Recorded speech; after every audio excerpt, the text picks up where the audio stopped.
भाइयों, आखिरकार एक लंबे संघर्ष के बाद, जो कि मुख्य रूप से अहिंसात्मक था और जिसका नेतृत्व ऐसे विलक्षण व्यक्ति ने किया जो अहिंसा और सत्य को ईश्वर का पर्याय मानता था, परंतु स्वतंत्रता के किनारे पहुंचने के अंतिम चरण में भारत को खून की नदी में से होकर गुजरना पड़ा और यह नदी भारतीयों ने ही खोदी थी तथा इसमें भारतीयों का ही खून बह रहा था। अभूतपूर्व पैमाने पर लोगों का निष्क्रमण हुआ। पुरुषों, स्त्रियों, बच्चों, बूढ़ों, बीमारों समेत 1 करोड़ व्यक्ति जिनके शरीरों से खून चूकर भारत की भूमि तक को रंग रहा था, भारत के एक ओर से दूसरी ओर गए। उन्होंने अपने पीछे न केवल मकान और जमीनें छोड़ी बल्कि अपने घर के व्यक्तियों के मृत शरीर भी छोड़े। स्वतंत्र भारत के किनारे तक पहुंचने के लिए देश को यह मूल्य चुकाना पड़ा और वह 2 प्रभुता संपन्न राष्ट्रों भारत और पाकिस्तान में विभाजित हो गया। यह 15 अगस्त 1947 की बात है।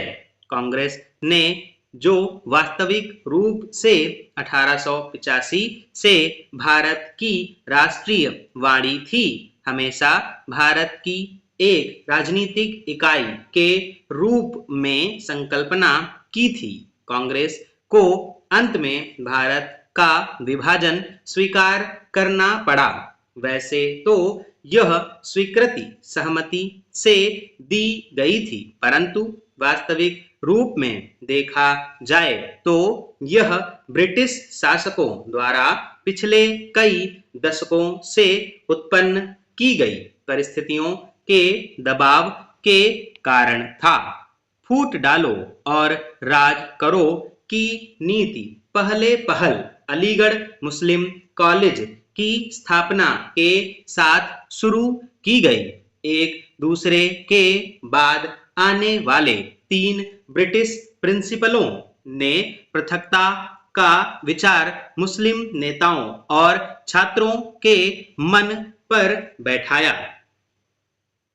सर सैयद अहमद को विभाजन मूलक विचारों को फैलाने के लिए उनसे हर प्रकार की मदद मिली। हम यह नहीं कहेंगे कि इसमें हिंदुओं का कोई दोष नहीं था, जो मुसलमानों से सामाजिक स्तर पर अलगाव बनाए रखते थे और आर्थिक दृष्टि से उनका शोषण करते थे। अलीगढ़ कॉलेज के अधिकारियों को अपने उद्देश्य की पूर्ति के लिए उपजाऊ भूमि मिली। यह सब कुछ पिछली शताब्दी के अंतिम वर्षों में हुआ। इन्होंने सोच समझकर राष्ट्रीय मुसलमानों की उपेक्षा करने की नीति अपनाई। 1947 में कांग्रेस के पास विभाजन स्वीकार करने के सिवा कोई विकल्प नहीं था, विशेषकर गंभीर सांप्रदायिक झगड़ों के कारण, जो कि गृह युद्ध का रूप धारण कर रहे थे।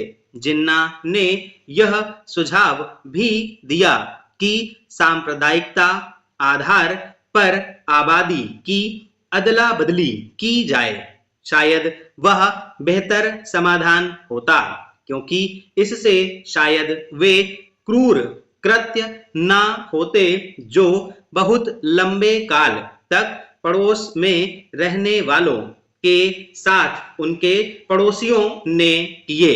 विभाजन को स्वीकार करते हुए कांग्रेस ने 15 जून 1947 को दिल्ली में एक प्रस्ताव पास किया, जिसमें अंतिम बार भारत की मूलभूत एकता का आग्रह किया गया था। इसमें कहा गया था, पिछली 2 पीढ़ियों के श्रम और बलिदान की नहीं बल्कि भारत का विस्तृत इतिहास और परंपरा भी इस मूलभूत एकता की साक्षी है।